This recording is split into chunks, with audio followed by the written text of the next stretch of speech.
Hey guys, Dean here. Today we're going to be playing the Origins mod, the mod that makes every single playthrough on Minecraft completely unique. You may be wondering, what's the facecam doing? Well, the facecam is back and we're back for another mod showcase. We're going to be checking out the Origins mod. Now, if you're bored of playing standard Minecraft and playing the same old boring character, well, rest assured because this mod is going to completely change that. Origins allows you to choose an origin and begin your game with completely different specialized abilities, some that help you and some that limit your gameplay. So let me show you each of the different origins which serve as classes and show you their special abilities and perks. So we don't want to be a regular human. Humans are boring. We've played humans, right? We can now play from 8 different origins, 9 including the boring human, and we don't want to play the human. So we're going to start from the beginning. So we can play as the Avian, the Arachnid, the Elytrian, the Shulk, the Feline, the Enderian, the Merling, the Blazeborn, and the Phantom. So we're going to start off with Avian, and the Avian race has lost their ability to fly a long time ago. Now these peaceful creatures can be seen gliding from one place to another. They have featherweight, where we can fall as gently to the ground as a feather. We need to sleep at a higher altitude, and we have modifiers to walking speed to make us move quicker. And also we lay eggs when we wake up for some reason, so we're basically a bird and we can't eat meat. So this is going to be interesting, so let's test these things out. So as you can see,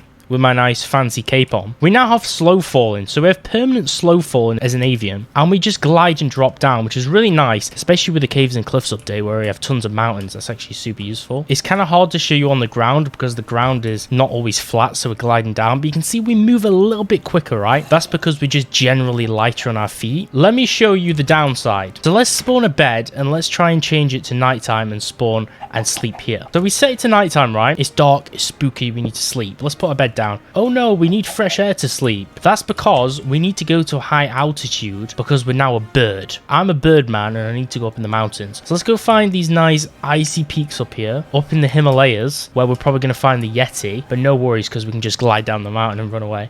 Let's go place our bed down and now we can sleep and we get the Sweet Dreams achievement. Let's go, boys. I don't know. Oh, and we've laid an egg, but since we're in bed, the egg's in our inventory. Okay, we're in creative mode. So we can spawn chickens. So even though we're an Avian, we don't have like a special Avian race to hatch these eggs. They just hatch into chickens. And then also, as you can see, it says inedible vegetarian, right? We can't eat these. We can eat carrots, but we can't eat raw chicken. If we go over carrot, it's completely fine. It doesn't say anything. Raw chicken, inedible. Vegetarian, in red. Like, you are a vegetarian, you cannot eat meat. Damn, it actually feels so cool to glide around as this character though. There's so much movement and utility. It's like a racing car. So after the Avian, we have the Arachnid. So we have climbing ability and we have a webs ability. And as you can see, these are actually keybinded in game. And we can toggle this with G. So let's jump into Arachnid. So as you can see, we have a spider bar in the bottom right. So as Arachnids, we have a few different abilities. Now, the best starting way to showcase this is just to go up to a tree. So let's just go punch a few of these leaves in because this is how we can kind of showcase this. Just like a spider, as an Arachnid, we can actually just climb up trees, which is the coolest thing. So I can literally just go crawl up this tree like Spider-Man, except I don't have webs like Spider-Man, unfortunately. Well, technically I do, but I'll show you that in a minute. Let me just show you. Let's just get a wooden sword. I don't want to make things too easy. And let's spawn a zombie, and we'll spawn him in survival mode. Boom. So if I attack the zombie, it actually webs the zombie and then puts like a highlight around him, and a charge goes back up in the bottom right, and as you can see, there's a cooldown. And if I attack another enemy, it will web him again. So even though there's a little bit of a cooldown, it will recharge in the bottom right on that little bar that's going up in white, and then we can web them again, just so it doesn't make it too overpowered. But if you look at our hearts, we permanently have 3 less hearts of life than usual, and that's going to be permanently lower. And an interesting thing as well is I don't know why we can't eat carrot because we're a carnivore, so we can only eat chicken. So I can eat chicken, which is completely fine, although it still gives me rotten flesh food poisoning, but I can't eat carrots, so who knew? Okay, so we're going to go with Elytrian now. So Elytrian allows us to fly around with wings, and it gives us a few different perks. So let's go check out the Elytrian. So Elytrians basically spawn with wings by nature, so we spawn with these wings. So as you can see, we can drop down and we can glide with wings without even having to acquire them naturally like you usually would in Minecraft. Every 30 seconds we can actually launch ourselves in air, and I believe that's what the white bar down there is. I think that's the cooldown charging up. So after 30 seconds we can launch ourselves up in air, which basically serves as propelling ourselves so then we can glide, because it can be annoying when you have to keep using fireworks when you're using the Elytra in normal vanilla Minecraft. So if I press G, it will glide us in midair, okay? And we can use that every 30 seconds. Now you saw that I glided right there. And when we're in Elytra flight, the Elytrian deals double damage. Now there's not really much way I can actually show you that, but that's actually still pretty cool. Now the only problem is we can only wear light armor. So a certain amount of armor we can't actually wear, which is kind of annoying. So let me just experiment with this. So we can't even wear netherite gear, but you can see we can wear leather gear. This is because armor with the protection values less or equal to chainmail is the only armor we can actually wear. And also, what's interesting is when you're in Elytrian, even though you can fly and you have this inherent ability to fly, you do actually take more fall damage, right? So if we drop off something, usually typically take more fall damage than the usual person would when they drop off who haven't got these powers. Now you can see I took a ton of damage just from that fall. We would probably lose only like 1.5 or 2 hearts if we were a normal Minecraft human, but we lost a crazy amount of damage. And also, one interesting thing, if we're in a place with a low ceiling height, so this would be like 2 block ceiling height, where it's like the only like ceiling height we can actually go under, then we should gain a stacking debuff. Okay, so let me just test this. So as you can see, now that I've tested it, we have a stacking debuff of slowness and weakness. So anywhere with a low ceiling height, we get this stacking debuff. Once we walk out, it will no longer stack. You have to be under the roof for it to start stacking again. As you can see, it's going to continuously stack now. So if you're in a low ceiling height, you can have problems as an Elytrian. Then we have the Shulk. So this is an interesting one. Let me show you the Shulk. So the Shulk, which has 9 additional inventory slots which don't drop on death. So that's interesting, okay? And we basically have an additional amount of natural protection, which you can see in the armor bar above the health bar without us even wearing any kind of armor. And also we can break stone blocks without a pickaxe. So let me just spawn some blocks. I don't think that includes coal, but just to make sure, I'm just going to spawn some anyway. And as you can see, I don't have a pickaxe, so I can't mine coal, but as you can see, I can literally punch stone. And it doesn't work for cobblestone, unfortunately. It only works for normal stone, like when it's underground in the mine. But that's a huge advantage. So you could literally, without even having a wooden tier of pickaxe, we could just punch stone and make a stone pickaxe instantly. So that cuts a lot of the early game out. But we get exhausted quicker, and also we can't use shields. Shields are completely unusable. So it says unwieldy, which is kind of like the debuff. So we can have a shield, but when we right click with a shield, we can't block with it. And we can't really actually do anything with a shield. But if we press our ability, which is G, this shows the Hoarder, which is the hidden 9 slots of inventory space which we have. So if we don't want to drop things on our death, we just put this inventory here, which is the G key, and then if I just type in /kill and then press the G key again, all my items remain and I don't need to go pick them back up. So it's kind of like a safe storage system, like an ender chest, which you kind of carry around with yourself all the time, which performs like a portable shulker chest or shulker box. Feline should be a pretty interesting one.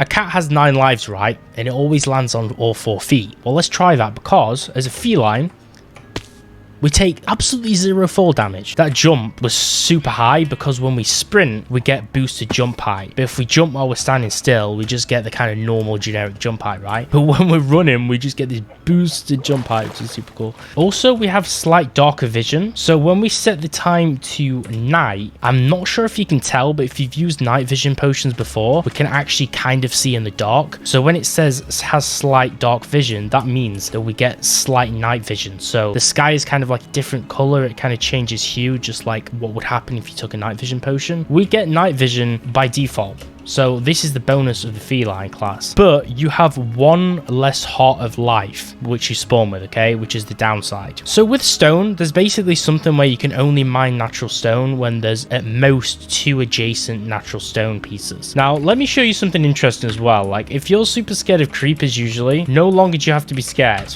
okay? Because felines scare creepers away. Look at this dude, he's running from me.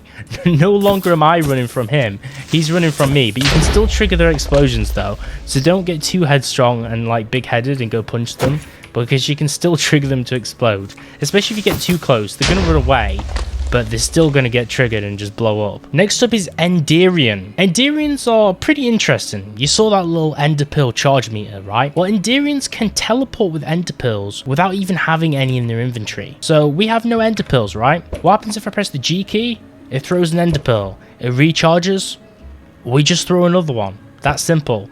So we can kind of use this and abuse this mechanic to just teleport everywhere, just like Enderman can, which is super cool. Unfortunately, we don't look like an Enderman, but I guess you can just use the morph mod for that. But this is potentially one of the coolest classes, in my humble opinion. And also, Enderman or Enderian also get additional reach. So you should be able to tell by now that this reach is not usually the reach which I'd be able to actually get to, right? But we can reach further away blocks as an Enderian, which is kind of cool. Now, one downside of these guys is they're afraid of water, and I'm going to show you why that is, because if we jump in water, we take damage from it, okay? We take damage from the water, unfortunately. But even if we spawn a milk bucket and drink it, it might heal us, but it doesn't cure this affliction we have. We're still going to lose hearts from being in water. Unfortunately, we're just stuck with that. Ooh. Okay, this is pretty cool. I'm an Enderian with a pumpkin on my head. These guys are supposed to be scared of pumpkins, but I'm just going sicko mode and wearing one. Then we have the Merling. So these are kind of like aquatic people, just like Naga off World of Warcraft, or just like a mermaid, basically. So Merlings are pretty cool. They have the ability to breathe underwater, but instantly upon spawning, you'll see that the oxygen bar, which usually allows us to have a full bar when on land, is dissipating when we're on land. This is because when we're actually on land, we can't actually survive. We can only hold our breath for a limited time outside of the water. These guys literally live underwater. They have full water vision underwater, so we basically have what appears to be a night vision potion activated all the time underwater, so we can actually see, which is really nice. And as you can see already, the swim speed is increased. We're swimming like lightning fast over here, so fast that my cape is just constantly up in the sky, which is, I wouldn't say is very appealing to look at, but it's still pretty cool. So we can kind of buzz and whiz through the water, which is kind of refreshing, because the water is usually kind of unforgiving in Minecraft. But as a Merling, we can explore the water. This is a really nice way to find ocean monuments and just explore these deep ocean cave pockets when you're not in creative mode, which is kind of nice. So this would be a pretty cool survival playthrough. And we can see underwater. We can break blocks underwater as if we're not underwater. In normal survival mode, when we try and break things like gravel underwater, it slows it down by such an increased percentage that it just takes ages to mine the block, right? But when we're a Merling, we can mine it just like we're not even underwater. So that's a pretty cool feature that I really like. You'll notice when we move around, the movement controls are super silky smooth. And when we move, we don't sink underwater. So just like a water mob, like a squid, we don't sink to the bottom of the ocean floor like we usually would, like a human. A human, when they let the oxygen out of their lungs, they just sink like a brick to the bottom of the ocean. Well, with a Merling, we don't do that. We just float in stasis as the sea life we are, which I think is a pretty cool feature. Then we have Blazeborn. So we are a descendant of the Nether, hence why we've been teleported into this Crimson Forest. So instantly upon spawning the world, you can see we have these really nice flame particles flying off us. So we are kind of like more visually pleasing. With the other Origins, we didn't really look any different. But with the Blazeborn, we have these fire particles coming off us. Basically, we're immune to any kind of fire or lava damage. I would just go ahead and jump in a huge Nether lava pool, but I can't really see any in sight. So let's just create an artificial one ourselves. Let's just fill this piglin puddle up with lava. In fact, I'll even burn this piglin because it's just hilarious and kind of evil. But if you've seen the Minecraft Legends trailer, piglins invade the overworld, and we didn't really do anything to deserve that, so the piglin's got to die. If I go in survival mode,